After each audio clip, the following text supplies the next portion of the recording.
Welcome to Success Story, the most useful podcast in the world. I'm your host, Scott D. Clary. The Success Story podcast is part of the HubSpot Podcast Network. The HubSpot Podcast Network has incredible podcasts like the Salesman Podcast hosted by Will Barron. Now, if you work in sales, you want to learn how to sell, or you want to peek at some of the latest sales news and insights, you need to listen to the Salesman Podcast. The host, Will Barron, helps sales professionals learn how to find buyers and win big business in effective and ethical ways. If you think any of the following topics resonate with you, you're going to love the show. How to find and close your dream job in sales, 12 essential principles of selling, digital body language, how to have better Zoom sales meetings, or how to tell a remarkable sales story. If these are topics that would interest you, go check out the Salesman Podcast wherever you get your podcast or at hubspot.com/podcast network. Today, my guest is Vincenzo Guzzo, aka Mr. Sunshine. He's an entrepreneur, philanthropist, television personality. He serves as CEO of Cinémas Guzzo, Groupe Guzzo Construction, Guzzo Medical, Guzzo Hospitality. He also has a chain of pizzerias in Montreal. He has a foundation, the Guzzo Family Foundation. He was a recipient of Queen Elizabeth II Diamond Jubilee Medal. He was knighted by the Order of Merit of the Italian Republic. He's a member of the Order of Malta. He was also an investor and a dragon on Dragon's Den. He has built an empire across multiple industries. We spoke about his early days as a single child, building one cinema from Cinémas Guzzo into the largest private cinema movie chain. We spoke about how he diversified, got into construction, got into real estate, got into medical, hospitality, all these different businesses that he's built successfully. We spoke about risk. We spoke about him navigating the pandemic, things he had to do, doubling down the opportunity of the pandemic. Then we spoke about some political things, some things that he has observed through the 2 years that we've navigated this pandemic with the political environment, decisions made, people that have been making the decisions.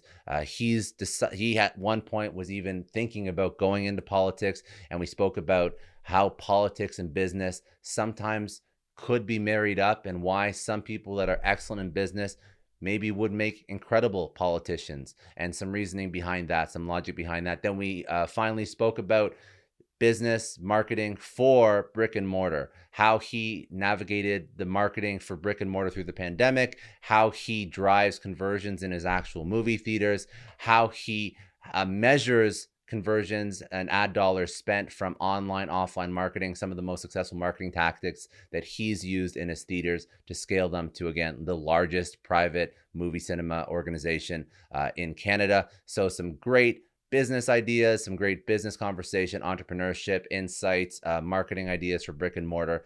We covered a whole gamut of things. Let's jump right into it. This is Vincenzo Guzzo, serial entrepreneur and dragon.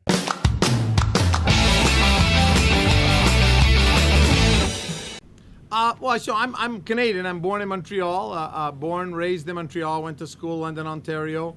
My first university degree in economics, and then came back to law school.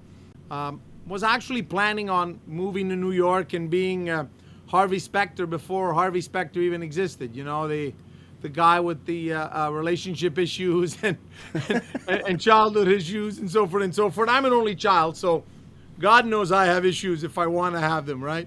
But I guess, the old man had a different plan, and he said, look, give me a year. Let me, come with me in the movie business, see what you think of it, and so forth and so forth. And then I realized that, hey, within a few months, I realized there was more litigation for me in the movie business than there was probably in New York City, getting other people's problems.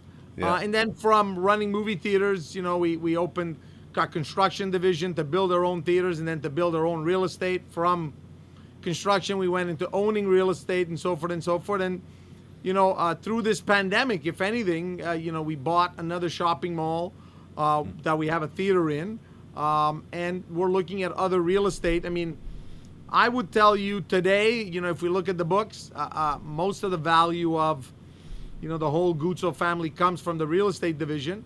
The movie theater, when they work, and which they haven't done in the last 24 months that much, but when they do work, they're a great source of cash flow for the real estate division and so forth and so forth. And so from there, we've gone into the restaurant business, and now we're going to go into the retail food business. I mean, me being on Dragon's Den, on CBC's Dragon's Den, is a great opportunity to bump into up-and-coming entrepreneurs and help them expand their business, but also be part of that success and also have a share of the equity and so forth.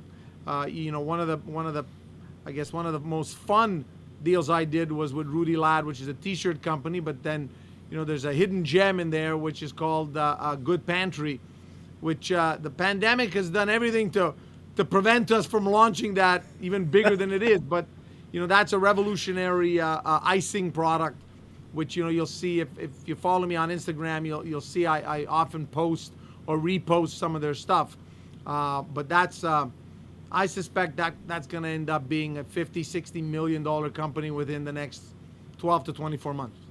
Amazing. And all this came from, it's funny, I've seen this play a few times actually, what you did with your theaters, and then you moved into real estate. This is like the traditional McDonald's play, and I've seen it a few other times where you actually have a great business. So I'm still curious about the movie industry and how you built that up. Like, you probably started with one theater, and now I think you're the largest independent movie theater owner. So you're not competing with like you're not like the AMCs, but you're the largest independent, right?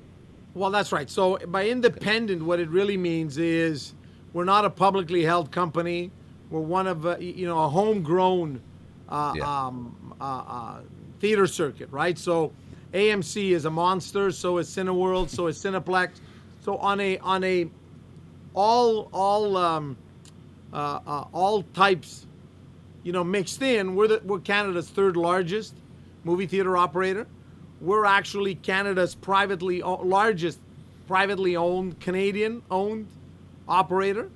I believe the last time I checked in North America, we were either 25 or 26th in size.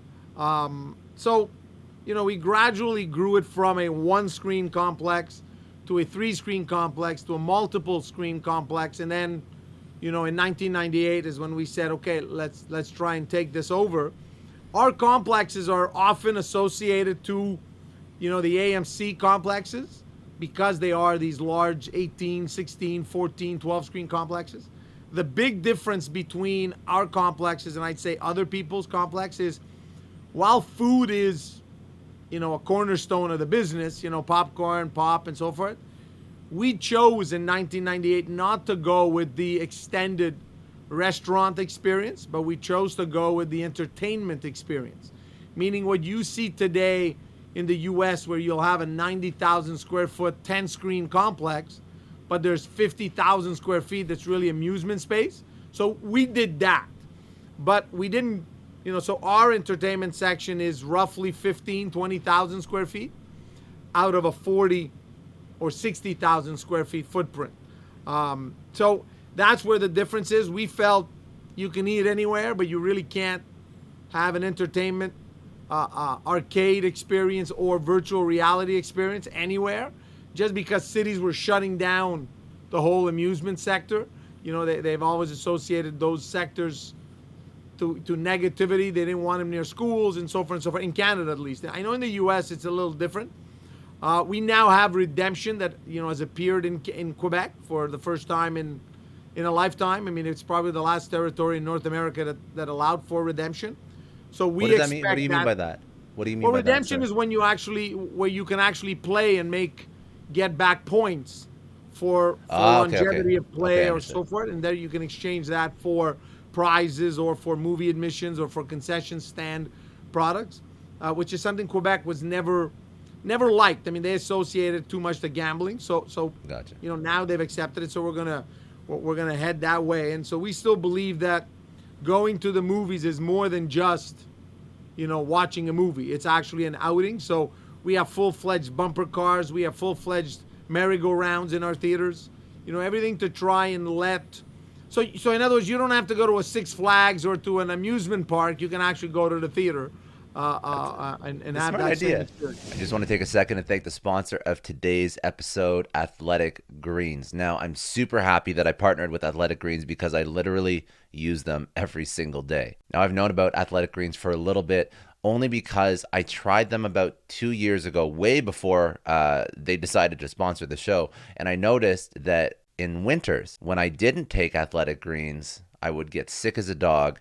When I did take athletic greens, I wouldn't get sick at all. So it turns out that when you take 1 scoop of athletic greens, you're taking and absorbing 75 high quality vitamins, minerals, whole food sourced, superfoods, probiotics, and adaptogens. So this is incredible for your immune system. And the special blend of all of these ingredients supports your gut health, your nervous system, your immune system, your energy, your recovery, your focus, your aging. So I take it 1 scoop every single morning. It's lifestyle friendly, meaning whether or not you eat keto, paleo, vegan, dairy-free, gluten-free, it's going to fit that diet, which is important for me because sometimes I like to go a little bit low carb. If you're already taking a multivitamin, this can completely replace that. It's important to choose a high quality vitamin with ingredients that your body will actually absorb. Athletic Greens definitely takes care of that. And it's way cheaper than actually getting all the different vitamins, supplements, ingredients if you're going to buy them separately. To make it easy, Athletic Greens is giving you a free 1-year supply of immune supporting vitamin D and 5 free travel packs with your first purchase. All you have to do is visit athleticgreens.com/success. That's right. That's a special URL they put together just for Success Story podcast listeners. Again, that is athleticgreens.com/success to take ownership of your health and pick up the ultimate daily nutritional insurance. I mean, like, that's where people are going. They're going for entertainment. And I've heard, actually, this is a great point, because through pandemic, obviously, like, this is a elephant in the room, for especially for your business. This is a major thing that impacted you, of course. But let's talk about the industry. Let's talk about how it's evolved. Let's talk about some of the things that you've had to navigate. Let's talk about the fact that that social component that you've built up, that you doubled down on, like previous to the pandemic, and then doubled down on again during the pandemic. Let's talk about that, because I think that future of movie theaters, what you've done, what you believe, what you've predicted is all so relevant to somebody who is trying to navigate where they're going to take their business in the future, how to future-proof, how to figure out if this shit ever happens again, what do I do with a brick and mortar? You have a playbook for what you did over the past 2 years, which I think is exceptional. So I'd love for you to break it down and just talk about that. Yeah, well, look, one of the things, pre-pandemic, I was a brick and mortar guy. I didn't, I always love to say, online shopping is convenient, but it's not sexy. Versus, brick and mortar is sexy. There's an appeal to it. There's an experience side to it. And I remember Michelle Romano telling me, what do you mean by online is not sexy? And I says, well, think about how most people are going shopping, right? They're in their dirty T-shirt and probably a pair of either pajamas or boxer shorts. They're turned around one time too many. And they're in their room and so forth. So the fact of the matter is, we had started the construction of a new theater before, COVID, and we opened it on the 17th of December this year, only to see it close down 3 days later. So that's a $12 million investment on our part in the middle of COVID, which was a cash flow draining experience. But at the end of the day, that is what I think a lot of people who are successful in a crisis period is, they will live on a string shoe budget, because they know investing during the crisis is when, when times are cheapest to do it. And then it's after the pandemic that everything explodes, right? So, for example, we have real estate that now we're going to not build a theater on, and we're actually going to build some industrial space on it, because industrial has become so hot. And we know we have anywhere between 24 and 36 months to make that happen, to take advantage of the hotness of industrial space. So it's illusionary to believe, and everybody thought at the beginning of the pandemic that this was the nail in the coffin, for movie theaters, right? People were going to get used to staying home, and people were going to get used to streaming stuff and so forth. I think everybody's got to realize that not everybody lives in a 14,000 square foot home. Nobody lives in a mansion by the sea in Barbados, right? Not everybody does that. And so the average person lives in a 600 to 1,000 square foot home. They don't have room for live theater space. They don't have room for a streaming, room that's dedicated to streaming. And the truth of the matter is, if I work 9 to 5 in an office, the last thing I want to do is recoup myself up and close myself up again, when I go home. And vice versa, if there is a reality that we will be, I guess, working from home more, well, if I'm going to work from home 9 to 5, then the last thing I want to do is entertain myself from 5 to 12 again at home, right? I mean, people like need 5 to feet get that out. way. You know what I mean? That's right. I mean, people need to. And so, in a very awkward way, when we closed down the first time for roughly, I'd say 3 months, when theaters reopened, the go back to the theaters wasn't as strong. And in fact, and that worried a lot of bankers and it worried a lot of people in the industry. But in reality, it was just a question of analyzing what was going on properly, right? And so we reopened I would say July 2020, and business opened at 5-10%. And so everybody's saying, oh my God, what's going on? Well, California was still locked down. New York was still locked down. Those two markets represent 20% of the North American market. Studios were not releasing their hot, A-rated movies. So, I mean, why would people go to the movies, right? And 3 months is a vacation. Well, what happened after that is when they reclosed theaters in October, and we didn't open till May of 2021. Well, now you're talking about 8 months. Now, 8 months, as I like to say, is a jail sentence, right? And nothing better to appreciate freedom than to go to jail for 8 months. And so I think when we reopened in June, it took 3 weeks for us to be back at 70, 80, 90% of business. And if it wasn't for, our government asking for vaccine passports and reconfusing the play game or the playbook sometime in early September, I think business would have been back to 100% already. In fact, when we opened our new theater on December 17 with Spider-Man, that weekend we were at 108%, of regular business of 2019. So the business was back. And I think the fact that people missed going to the movies and the fact that most people got through every single possible episode of whatever was worth watching on Netflix or whatever other platform exists out there, I think everybody said, hey, you know what, enough is enough. I mean, we need to socialize, whether it's socializing in a distancing way, right? And going to the movies,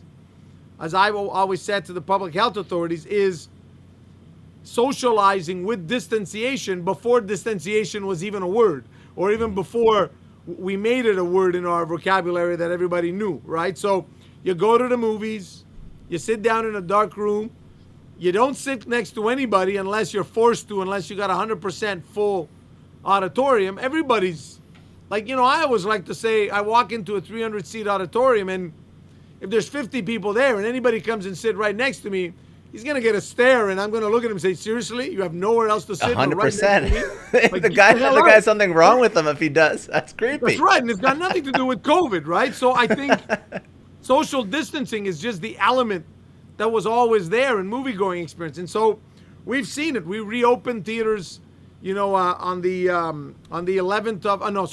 8th of February. Yeah. And, I mean, we didn't have any new movies. All the movies were all the Christmas movies we never got to play. And we ended up at about 70% of business. That's not bad. We out can't of season, complain. older movies. Yeah. That's right. Yeah. And like I said, it's at a time where it's traditionally, Q1 is traditionally the weakest Q of the year.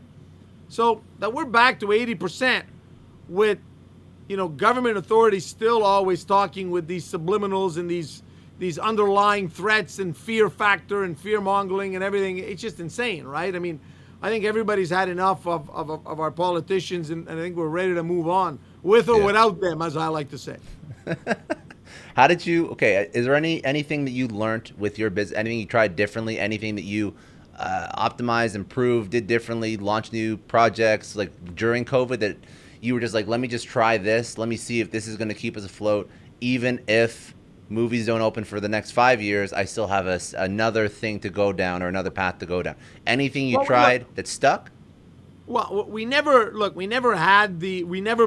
that the shutdowns were going to last longer than they've. In fact, they've lasted longer than we had ever predicted, right? That's the truth of the matter. Most people would agree with you there. Yeah. So, we did launch our own popcorn line, our own concession line of chocolates. Part of that is for retail. Part of it was for our theaters. We worked a lot on stuff that we worked part-time on. All of a sudden it became, full-time work on, right? So I suspect 2022 and 2023 will be a big year for us on the retail food side. There's a whole bunch of projects coming out of Dragon's Den that, we didn't have that much time to work on, but now we did, right? Because all of a sudden the movie theater wasn't taking 24 hours of our time and our way of thinking. We also took a chance, like I said, on buying other real estate that was, retail based and entertainment based. And so we expect to see, fruitions from that come up. So, the truth of the matter is, if you're in a business that you believe in, I guess you double down on it. If you were in a business that you knew was a sort of a temporary, well, that means you should have already planned, to have gone in something else, right? Invested in something else, which wasn't necessarily our case. I think in our case, when we invested in the restaurant business, when we invested in the food service business, it was more of a complementary business, and then it became at the forefront of our business. Now, I just want to take a second and thank the sponsor of today's episode, Grin. Now, Grin is the #1 creator management platform, helping e-commerce brands connect with their audience through the power of creator partnerships. Now, influencer marketing, it's easy to get lost in the spreadsheets and busy work, combing through a messy web of communications, looking for content, wondering about campaigns. Are they delivering? Where are the data points? Have you shipped the creative yet? Have you shipped the product yet?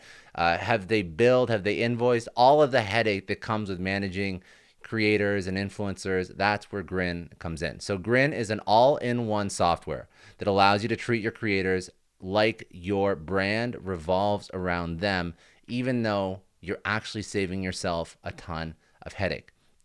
Grin helps you find and recruit the perfect ambassadors for your brand, streamlines the communication process, collects all the creator content in one spot, tracks the ROI in real time so you can create smarter campaigns that drive sales. With Grin, one person can do the work of an entire team. You can find and recruit influencers, communicate with them, ship product, aggregate creator content, measure ROI all in one spot. You are maximizing every dollar you invest in influencer marketing, and you are eliminating all of the headache, all of the busy work. Brands like Liquid IV, First Aid Beauty, Movement, they all run influencer marketing campaigns at scale and work with thousands of creators at the same time. They're all using Grin. So you need to treat your creators like your brand revolves around them, because in the creator economy, it does. Experts believe that influencer marketing will become a $15 billion industry by 2022. So this isn't going away anytime soon. You have to figure out how to use influencers and creators at scale. Find out how Grin can help you grow your brand. Watch the demo at grin.co. That's GRIN.co. Influencer marketing is easier with Grin. Find out why at grin.co. That's GRIN.co. Right. So which is how business evolves anyways. That's right. That's how you got into construction. That's how you got into real estate. That's how you got into owning shopping centers and commercial real estate. So, you said this before, and I want you to sort of build out on this, but I think it's a really smart point. Like, when there is this uncertainty, when there's so much, during like a crisis, for example, that's opportunity. And that's opportunity, and you took it. So talk to me about that. Talk to me about mindset. Talk to me about what you did. In all fairness, we've made mistakes like everybody else. I mean, had I known this pandemic was going to last as long as it was going to last, I would have gone in the medical supply business. For sure, right? It was a no-brainer. The problem is, I think a lot of people got late into that game and it blew up differently, because I don't think anybody thought this was going to last this long. If anything has really come out of this pandemic is how better of a job we all need to do when it comes to electing our public officials. It's a joke. We've been lied to. We've been, not necessarily, and I want to correct this because while we've been lied to, I don't think we've been lied to because there's a big conspiracy, a big reset, any of that, a meeting of the minds of the Illuminatis that, decided to conquer the world, any of that crap. I mean, I no offense to the politicians I know, but, I know way too many politicians and none of them have the IQ to have ever come up with a conspiracy theory. I've always said the same shit. It's like, there's no way. You know what we got to do? You know what we got to do? We got to have maximum ages, forced retirement, and we got to have better salaries and incentives to go into politics. So you have all the guys that go to SF going into politics. I don't know how the hell we're going to do it, but that's what I think we have to do. Look, today I was giving an interview and somebody said to me that we needed to invest more in the educational space. The rectors of all of the universities in Canada got together and are complaining to both Ottawa and their provincial governments that they need better funding. And I said, well, while we're on the subject, I'd like to know why a rector of a university makes $800,000 between salary and expenses in a premier of a province, or the prime minister of Canada only makes $250,000, right? I mean, it doesn't give us very much incentive to attract the best talent possible. Correct. In politics when we're paying such measly dollars. And look, I'm all for, you got to do it for the cause, but if you really want to attract the best talent, start making it worthwhile for everybody to forget their private sector jobs at $500,000 and at $1 million and start looking at the private sector and at the public sector, and then you'll get better results. I mean, look, it was a bit of a, and I'll use the word even though, it may be beeped out. I mean, it was a bit of a shit show where, decisions were made. I mean, we have public health experts being paid $300,000-$400,000 and we weren't listening to them because we felt that the general public wasn't going to understand, right? So in all intents and purposes, we need to remember that the people we elected didn't even have respect enough for us to actually tell us what was going on or not going on. And at the end of the day, if you really look at it, in Quebec at least, it's a healthcare issue. It's more our hospitals could not take the flow of people falling sick. But it's 30 years that we're over capacity in our hospitals. And why haven't we done anything about it? We have a premier here who 30 years ago was a minister of health, and he seemed as confused as anybody else, right? So I think ultimately, we should, and I think while I don't want to, throw too many flowers to the trucking protest in Ottawa, I think they did light up a flame, and I think that, there's a bit of a, how can I say? I think there's a reminder there that people have a breaking point. If there's anything we can learn is that enough is enough. We can push only so much until people break.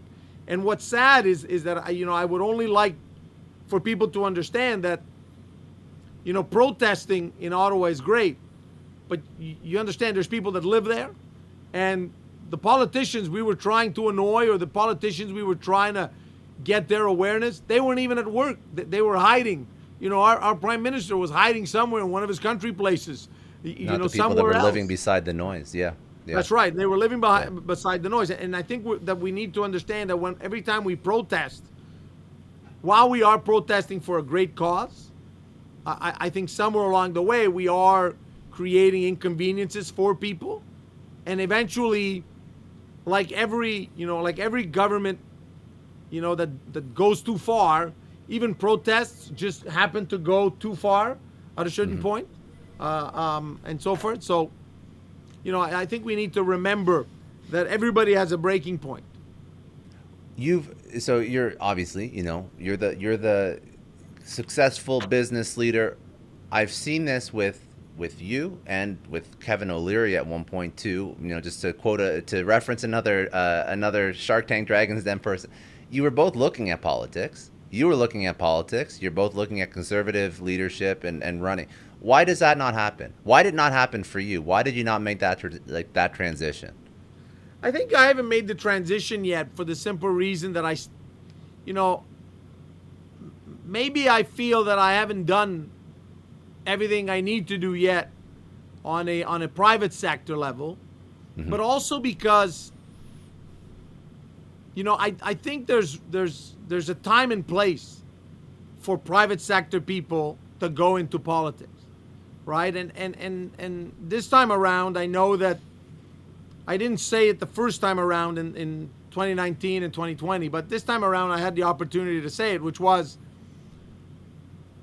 the first thing that happens when somebody like me throws his name in the ring is, but he's got no political experience. Well, after 2 years of COVID, I can say, are we really looking for somebody with political experience? Really?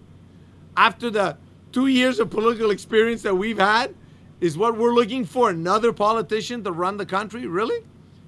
If that's what it is, then it is true that we just never learn, or we like the abuse as a general population. We just like to be abused, right? And I think that somewhere along the way, people need to realize that when we're putting aside the money we could make in the private sector and willing to go into politics, it isn't because we only think we could do better. It's because I think we can do better for everybody. And at the end of the day, you can think what you want of Kevin O'Leary. You have to remember that Kevin O'Leary is as much as Shark Tank or Dragon's Den is a reality show. There is a bit of dramatization there, right? So when he says he's going to squash you like a cockroach, it may not be what you want to hear from a future politician. But you have to remember that that's a show, and there's got to be some soap opera side to it. Yeah, some dramatics to it, right? And everything. But ultimately, people need to understand that, we're business people, and business people cannot be mavericks and renegades and also be bipolar and crazy. At the end of the day, you have to ask yourself, why is it that in the private sector we shine and our employees, get great salaries, and some of our employees become our partners through stock options, et cetera, et cetera? Why couldn't the people benefit from that, right?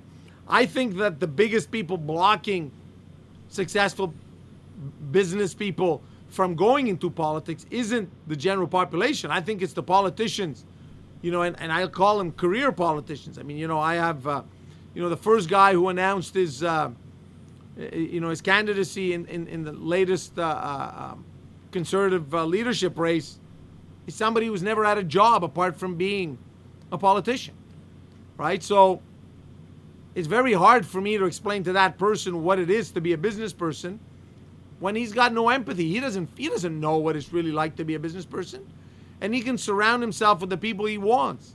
There's nothing better than feeling the pain yourself, and if only we can put, the truth of the matter is, if only somebody could really put the sentiment of the pain that entrepreneurs went through during COVID. A lot of people don't realize that I may have lost, I posted this recently on Instagram. I said the post said something like, politicians didn't save our lives. They actually wasted 2 years of it. In other words, there was no life to be saved. The people who, the people who didn't die, it's not because the politicians did a great job. It's because the circumstances just didn't call for those people to die. Because ultimately, our system wasn't in place. When COVID started, we had past dated medical supplies. It's hard to believe that we had millions of dollars of outdated, expired medical supplies. So it's as if we never even saw this one coming, right? And then somebody's going to say, yeah, but how would you have seen it coming? Well, look, for one thing, we always have a float. We always, expect the unexpected. It's just, did we expect a nuclear war, if we can compare it to that, on a medical sector? No. But then again, that's not my sector, so I wasn't supposed to be privy to that and be aware of that. But, I think ultimately what business people need to face on a regular basis is adversity every day. Politicians don't. And so, if I had to choose an elected official for the future, I would not choose a peacetime president or prime minister. I would try and elect somebody who's a wartime prime minister or a wartime president. Because if you can govern during a crisis of a war, you can govern during peace. It's easy, right? And just so you realize, I mean, the analogy that I've done is basically tells you something. If you look at the United States of America, every president who has had wartime experience, when they became president, never went to war.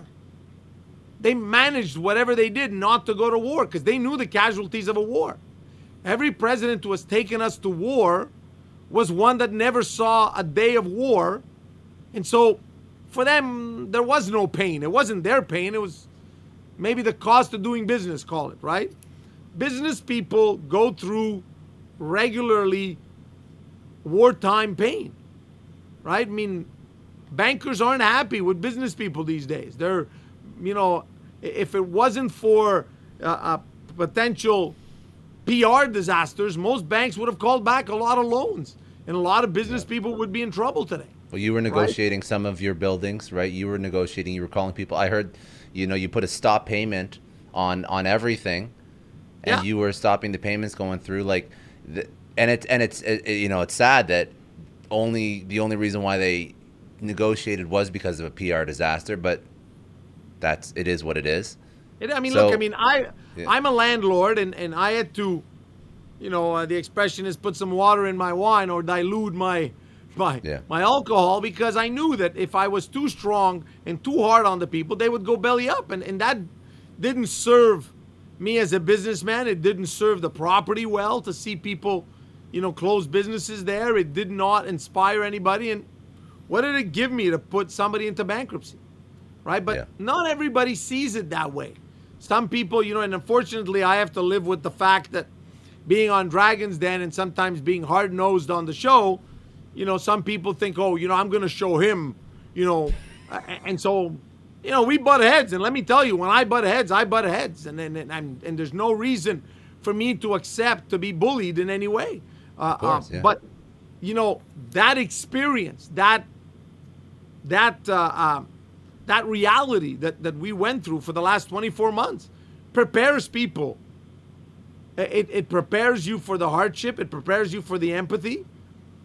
I don't know what our politicians did during 2 years, right? I mean, we have opposition politicians who wrote books, during the 2 years, and they released memoirs. I don't know what the hell you're releasing a memoir in the middle of a pandemic. Others got their full salary. I mean, it's easy to be in politics and get your full salary and tell people we're almost out of this. Yeah. And then it lasts another 18 months, right? So, it's sad that, sometimes guys like I or guys like, Kevin get judged for a bit of a character we play sometimes on reality TV. But at the end of the day, I mean, I've always said that some countries don't appreciate their own success stories, but those success stories are appreciated elsewhere, right? When you have movie producers and directors leaving Quebec and going to Hollywood and being success stories, but yet, we weren't willing to invest and in them, says a lot about, the knowledge and the intelligence of some of our politicians.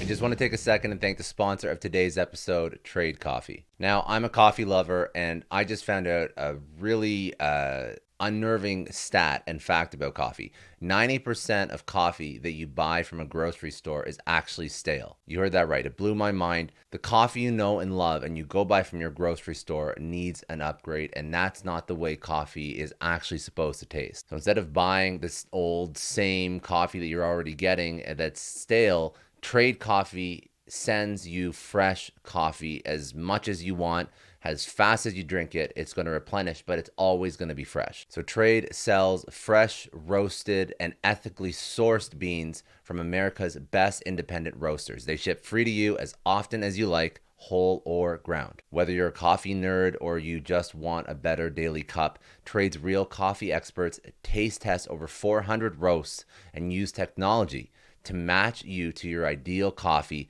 based on your preferences and your brewing method. They actually set up a quiz so that you can answer some information and they'll have a better idea of what coffee actually fits your particular profile. And they also guarantee that if you don't love your first bag that they send you, they're going to replace it for free. They've been featured by New York Times, Wired, GQ. They've delivered over 5 million bags of fresh coffee. I'm a huge coffee nerd, and any way I can get better coffee that I regularly enjoy, I'm game for.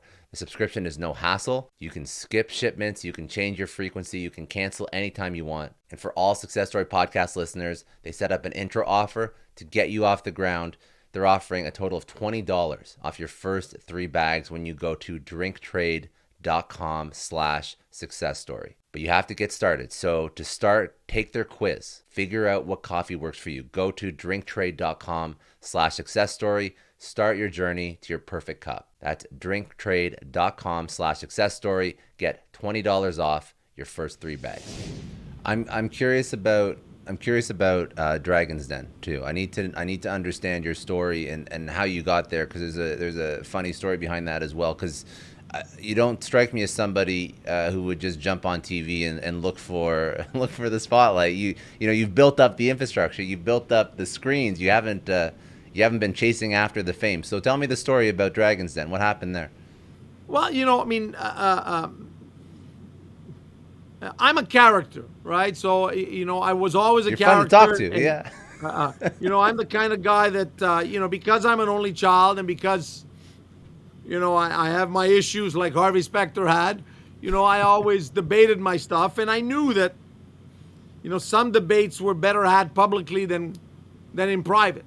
And so that opened up the door to Dragon's Den wanting a character. They needed somebody who gave a different perspective than, the traditional.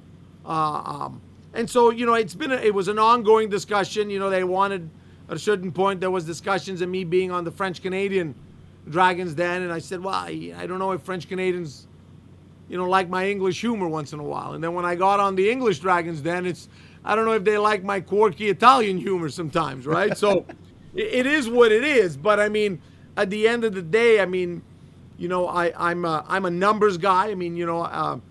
It was funny, I got on Dragon's Den in 2013. So it was season 13 in 2018. And so over the years, you get to know the Dragons a little better. And it was funny because last year, during one of the pitches, Magnate was sort of looking over and looking at what I was writing. And I looked at her and says, what? She goes, what are you writing? And I says, well, the numbers.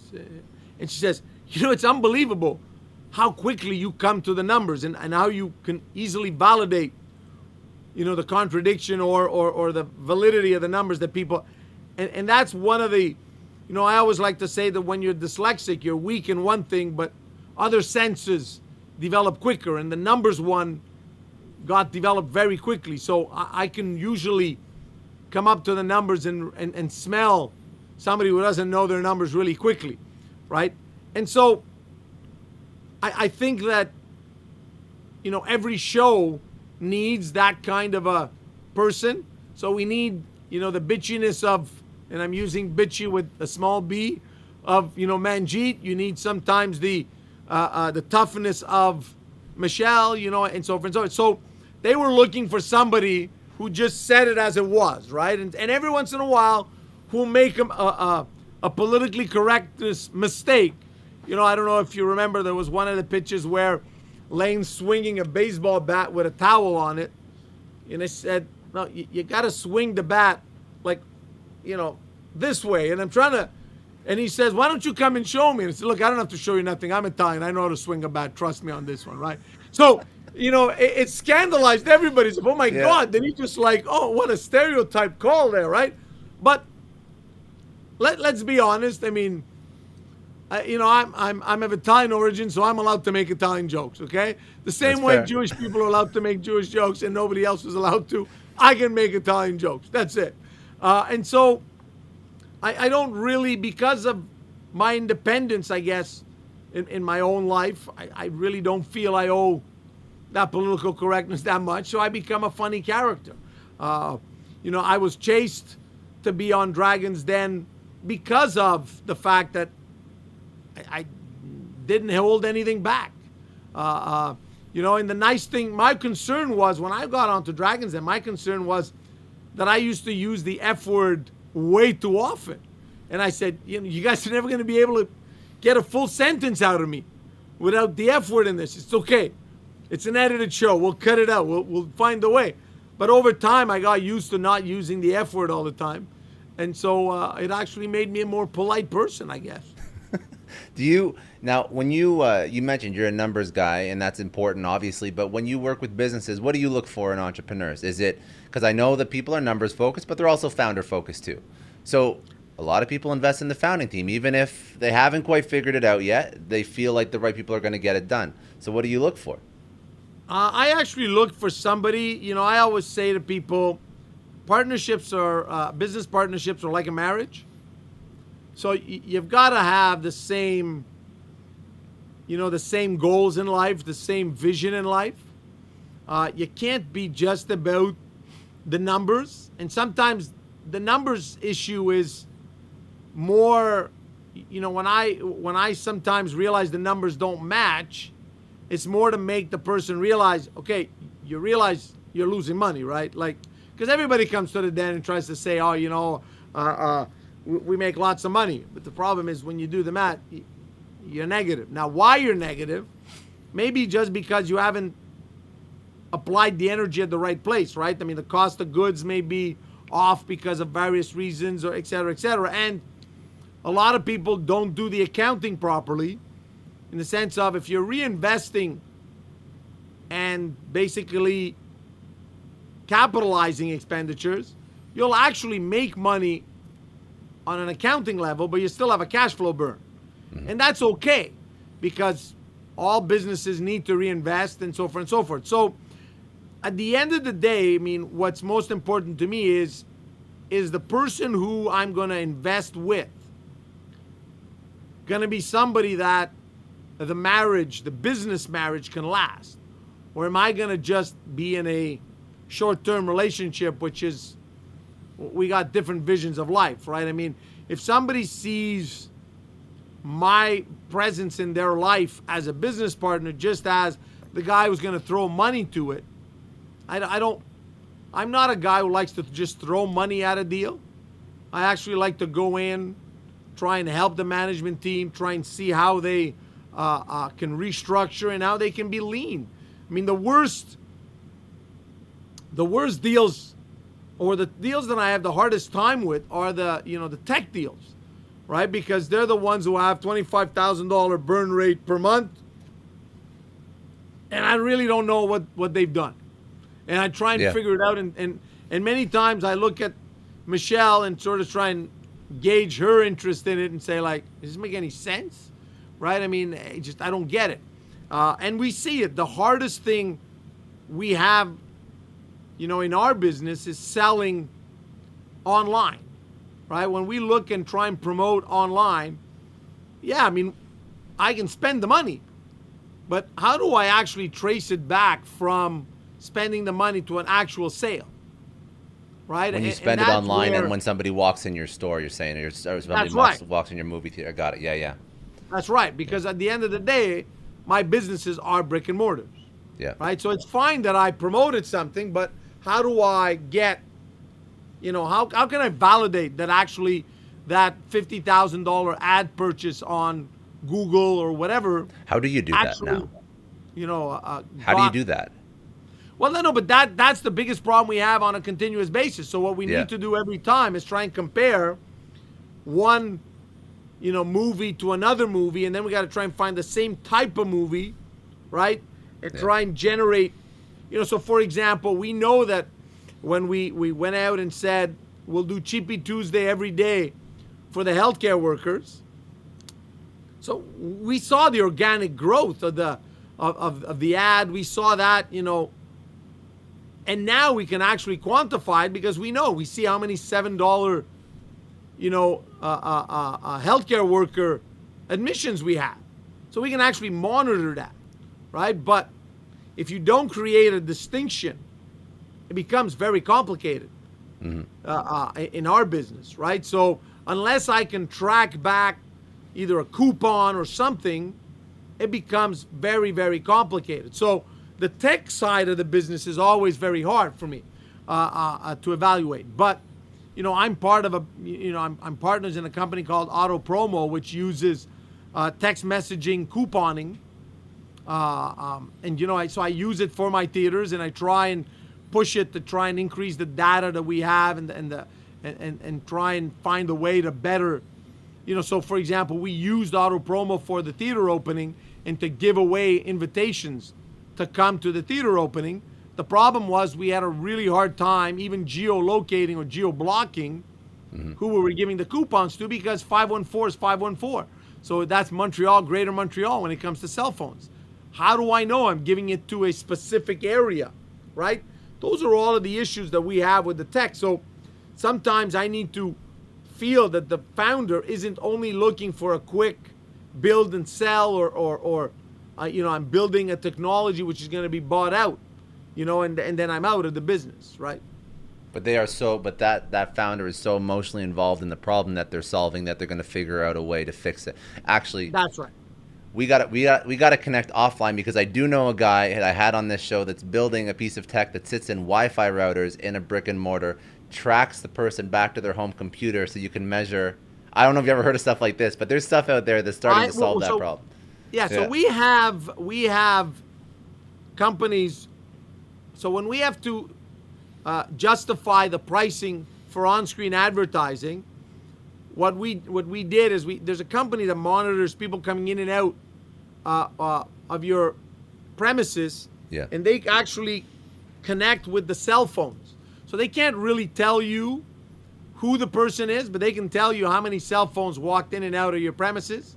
And so they can do the math and determine how many single users walked in and saw the ad, didn't see the ad, and and it's a more concrete way of validating the whole traffic in a movie theater. I just want to take a second and thank the sponsor of today's episode, HubSpot.